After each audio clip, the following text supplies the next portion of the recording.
നമസ്കാരം. SKMMA Manaveeyam republic ദിന വിചാരസദസ്സ് ജില്ലാതല ഉദ്ഘാടനം ചെയ്തു. മതേതര മൂല്യങ്ങളും ജനാധിപത്യ അവകാശങ്ങളും സംരക്ഷിക്കാനും നിലനിർത്താനും പൊതുസമൂഹം ജാഗ്രത പുലർത്തണമെന്ന് Kalamassery municipal chairman Jamal Manakkadan അഭിപ്രായപ്പെട്ടു.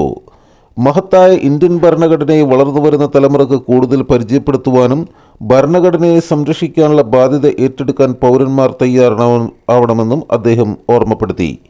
സമസ്ത കേരള മദ്രസ മാനേജ്മെൻറ്റ് അസോസിയേഷൻ എറണാകുളം ജില്ലാ കമ്മിറ്റി ആവിഷ്കരിച്ച് നടപ്പിലാക്കുന്ന മാനവീയം റിപ്പബ്ലിക് ദിന വിചാര സദസ്സുകളുടെ ജില്ലാതല ഉദ്ഘാടനം തേവക്കൽ കൊളോട്ടിമൂല ദാറുസ്സലാം മദ്രസ ഹാളിൽ നിർവഹിച്ച് സംസാരിക്കുകയായിരുന്നു അദ്ദേഹം.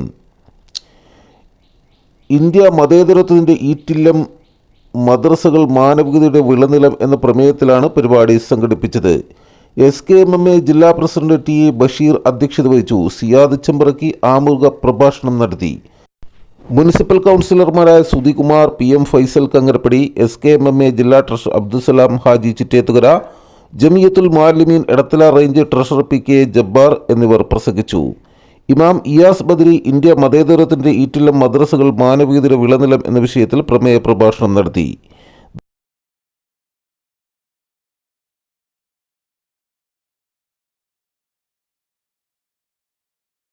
കൂടുതൽ വാർത്തകളും വിശേഷങ്ങളുമായി വീണ്ടും കാണാം. നന്ദി, നമസ്കാരം. ജെ ടൈംസിനൊപ്പം സത്യൻ ചെങ്ങനാട്.